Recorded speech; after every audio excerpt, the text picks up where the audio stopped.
Under the Visor with Claire Elsdon.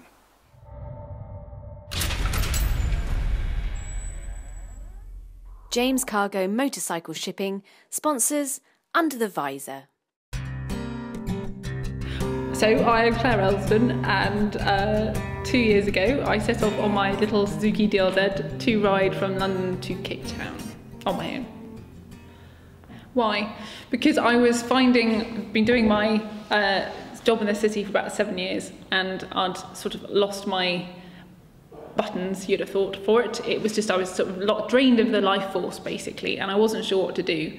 And I was sort of umming and ahhing, and then I had this moment of clarity one day, because my grandmother, who is 86, I think at the time, broke both the bones in her arm, and so she had to go to hospital and get it fixed and stuff. So I went to see her the day after, and she'd suddenly just transformed from being this really robust northern woman to this tiny old vulnerable old lady. And for some reason she just said to me, I wish that when I was your age I'd done the things that I'd wanted to do and not the things other people expected me to do. And it was a real moment of thinking, well, actually I'm really fortunate, I've got my health, I've got a bit of money in the bank, I haven't got any kids or anything that means that this is impossible, so why don't I just get on my motorbike and have an adventure and see what happens? Because just being a bit afraid of what might happen isn't much of an excuse, and I don't want to be 120 in a care home one day sipping Horlicks wishing that I had. So I thought, well, I'll just do it. Yeah, that's an interesting one. I don't think I ever really fit in anywhere, and that's not in a tragic sort of a way. I'm used to not really fitting in. I work in a very male-dominated environment at work, so I'm really in the minority there. And in a way, I've never had a problem with that. I just do what I want to do, and I don't tend to notice half the time that I'm a woman and everyone else is a man, or that I'm on my own or whatever. And actually, I think it's really an advantage. For me, it was an advantage to travel on my own, because I think people thought I was just that much more approachable, because maybe they could see that I probably was more vulnerable because I was on my own, and maybe they felt more inclined to help me. Or maybe it was just the fact that they thought, well, who knows? But actually, for me, it worked really well. So yeah, it was good fun. Well, I sort of wanted to do the route across to Mongolia, but I was really desperate to quit my job, and I needed to wait till the July before I could leave. So, and the problem with Mongolia is it's kind of in thick, sort of serious sub-zero temperatures for, I think, 8 months of the year. And so I wouldn't have had enough time to have got there before it would have turned to deep frost again. So I thought, well, actually, the other thing I'd really have always felt drawn to doing is riding across Africa.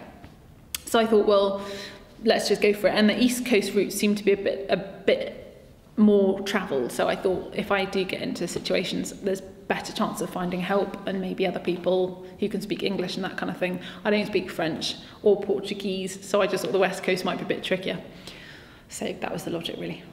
Lois was a massive inspiration, and I'd read her books before I set off, and I thought, well, yeah, I kind of love the whole spirit of it, but I'd ridden a bike for 7 years before I set off anyway, which started off as a commuting thing, and then I'd got into off-roading in Wales, and then I'd been to South Africa and stuff. So I'd done off-roading before in other countries and absolutely loved it, and I just loved the freedom of two wheels and the independence of it. So I was a bit scared about the fact that I didn't know anything really about how the bike actually worked or how to maintain it, but I kind of figured that I'd be able to pick up what I needed to know beforehand and during. So I kind of actually, also the other thing is, I didn't really have enough time to think too much about the whole thing, because I decided to do it in April and I'd set off by September. So it was all such a whirlwind, I just didn't take that much time to ponder, really.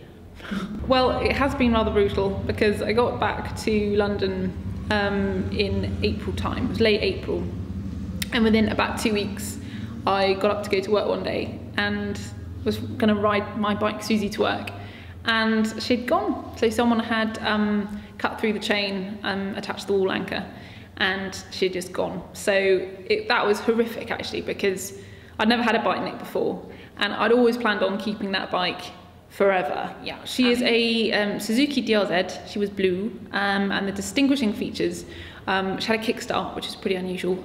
Also a big 17-litre Safari fuel tank that had gone quite yellowed. It had been transparent. A Service grips, fat bars, rear rack, B&B engine casings, and quite notably, if you hop underneath the bike, you'll see the suspension linkages say Lust Racing on them, which is memorable, if nothing else. Well, I would have to say I pity you for doing something so cruel, and I don't know why you would have done that. However, if you could find it in your poverty-stricken little heart to actually just dig deep and give me my bike back, I would be phenomenally grateful, and the world and the universe of karma would love you again. But if you continue to deprive me of my bike, I fear that bad things may come to you. Not from me personally, but from the universe. So for your own health and well-being, please return it to the police or let me know somehow where it is, and I would be beyond happy and grateful. But you must stop stealing. It's not good. Get a career or something, please. Train, take an apprenticeship, whatever you need to do, but stop stealing. I think.